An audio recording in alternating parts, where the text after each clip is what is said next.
What's up, y'all? Stormy Centipede here, and now I'm doing a recording. We're going to talk about TriZooka and the effects and this whole discourse going on in the comp community about TriZooka being unfair and whatnot. Okay, so we have this clip here, and the whole discussion going on about TriZooka right now is the sole fact how a lot of us hate Zooka because the sound indication it's loud and clear. Most of us can hear it, but there's not a lot of time to react to it. Like, I'm going to use this clip as an example. Hold on, let me make sure. Oh, this clip, right? You see, let's listen to the sound of when it's Zooka, okay? So you heard the sound cue, right? Let's run it back and see, make sure you guys hear that again, right? My bad, shit, nigga got blasted. So by the time that sound cue has played, this man is already shooting, and that's what the problem lies in, and that's why a lot of people are complaining. Like, the sound indication just, at least from my experience and what it seems to be, it just doesn't matter because by the time that sound cue is played, he's already firing and is already meeting his death. Like, you know what I mean? And that's why people are complaining. But the discussion is around Zooka is that there is counterplay for it. And everything in this game has counterplay.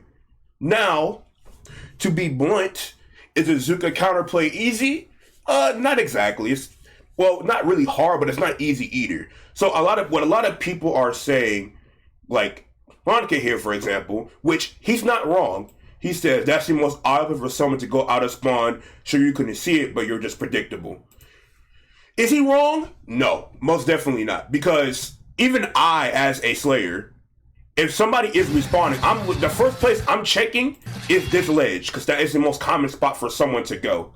Not only that, it's the quickest way to the objective, and all sort of things, right? Like that, I'm shot checking this spot, throwing a bomb here, or anything I have, I'm doing something to check this spot.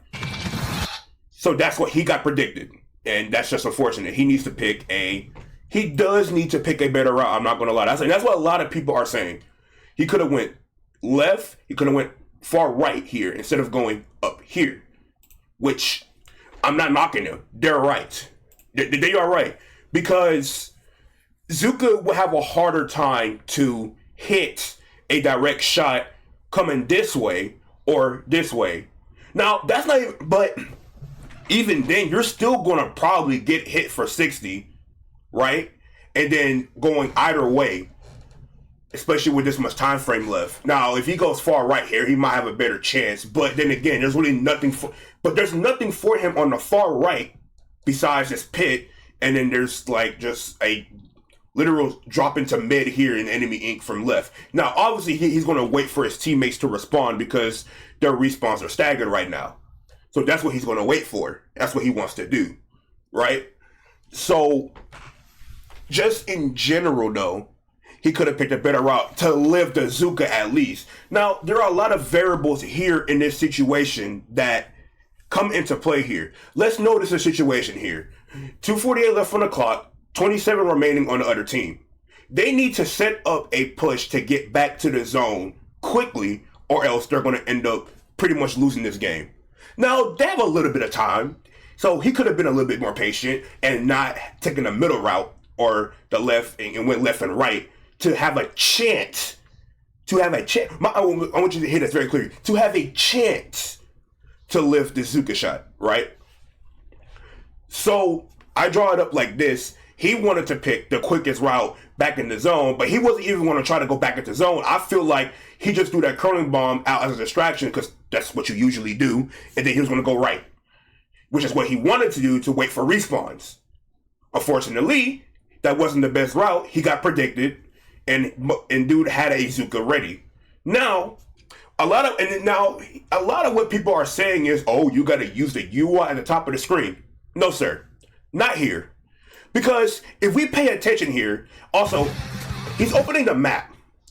So a lot of people are saying, oh, he's opening the map too much. What do you do when you come from spawn? You open the map and check where things are and to make call outs and stuff like that. You can't blame him for opening the map like that. I will be honest, because I opened the map too. That's what you usually do. Now, I do think he should have been having the map open from the time of his death, you know?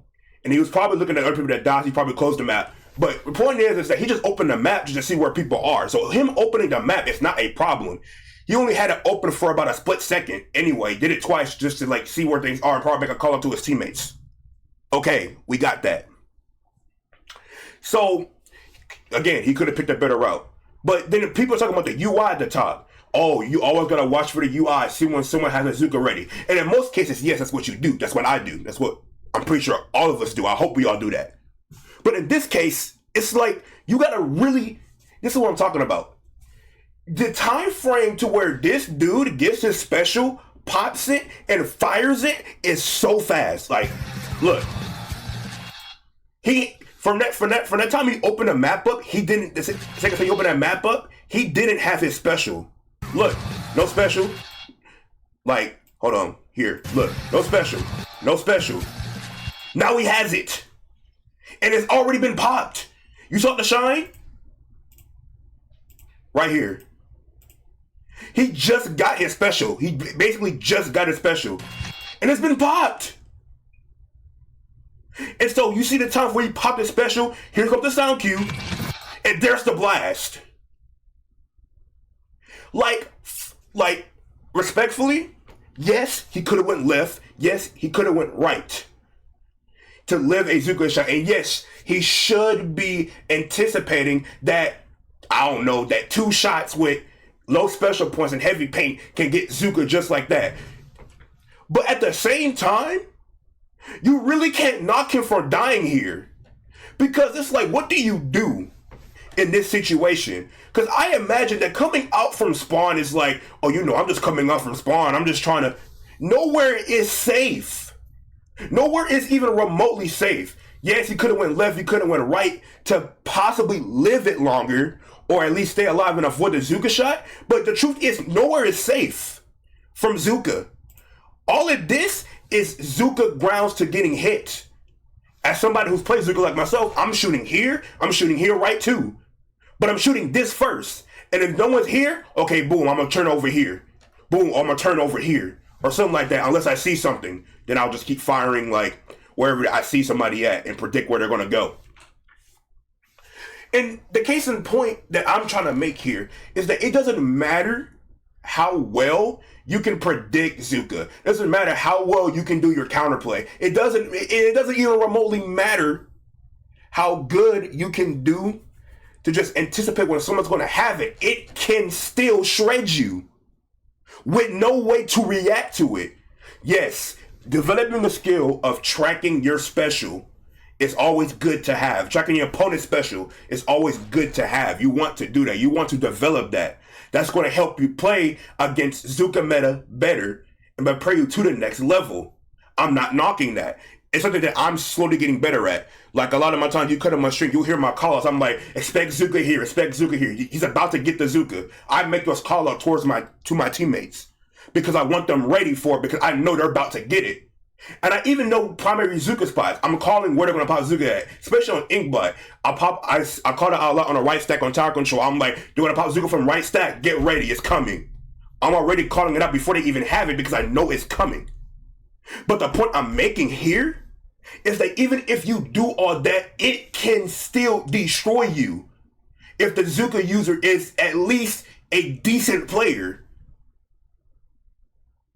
It doesn't take much for them to see where you're going to go or where you're trying to go, or Zooka the pressure points on the map or the choke points on the map. It can still kill you. And there's nothing you can really do about it because the sound cue doesn't have much delay before the Zooka shot. Look at how fast this shit is coming. Regardless of where he is on the map, look at how fast that shit is coming. So yeah, and a lot of people compare it to Splat 1 where there was no special indicators, right? And there was like, you just had to learn, right? And I'm not knocking those people. That is a valuable skill to develop, and that's something that we as players need to do to adapt to this meta. But God forbid, you're not going to stop me from bitching about this. I will bitch about this because that's ridiculous. If I play Splat 1, I would still have bitched. Even if I developed the skill, right? To, well, as what you guys as as talk about as that's normal or that's what you need to do. Even if I do all that, even if I do develop all that shit, right? Which I'm slowly doing and I'm getting better at. I'm going to give credit to myself. I do that, right? But even if I master it, I'm still going to bitch about Zooka. Fuck this. That's ridiculous. He's basically point blank. And that's not even including the points to where they can shark, right? And you approach, and you're trying to find a way in, and then someone else pops a Zooka shot from West Bumblefuck, and it can still kill you. That's the point I'm making, is that no matter what you do, all the counterplay, all the shit you need to do, you get all that down, which is very important, and I recommend that we all do our best so we can play in this meta better. That's the only way you're going to improve, right? But even if you get all that down, it doesn't matter because this is still ridiculous. You expect people not to bitch about this? Not to be mad or upset about this? Like, bro just got Zooka, popped it, and then he immediately, all of that happened within 1 second. Damn near. 1.5. Right? Like, yo. And dying to Zooka sucks. Like, dying period sucks, right? But dying to Zooka sucks. That's why cooler exists in this meta. Now, in their case, they don't have a cooler. So now they're ultra fucked. They're ultra fucked. Any death to them is detrimental because they don't have a cooler, right? But either way, that's the point. Is that it's still bullshit. No matter how you chalk it up, and people have the right to complain about it and not like it. That's my point that I'm making. I'm not knocking at all the developmental skills that you have to come up with, right? Because you do. You gotta learn how to track enemy special. You gotta learn to look at the UI a little bit more. Hear the sound cues and all that stuff, right? I'm not knocking that. But when a special can activate just like that, fire its shot, and kill you that instantly, yes, people are going to complain. And I know people are saying, oh, you know, people didn't complain about Zooka until they got that buff. Because that buff mattered.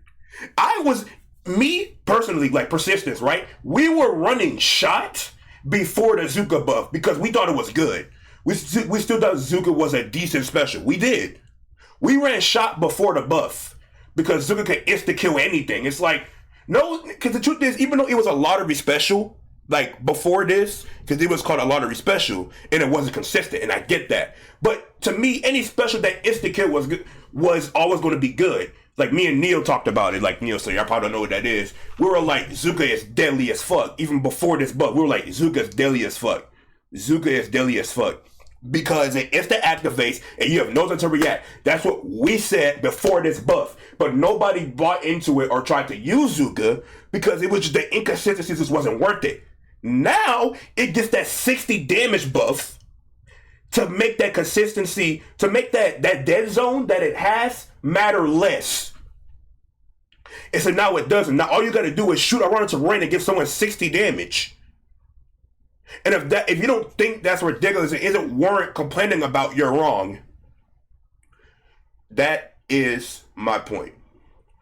Hope you guys enjoyed this video. Thank you all for watching. Leave your thoughts and opinions about Zooka in the comment section below. Till then, see you all next time.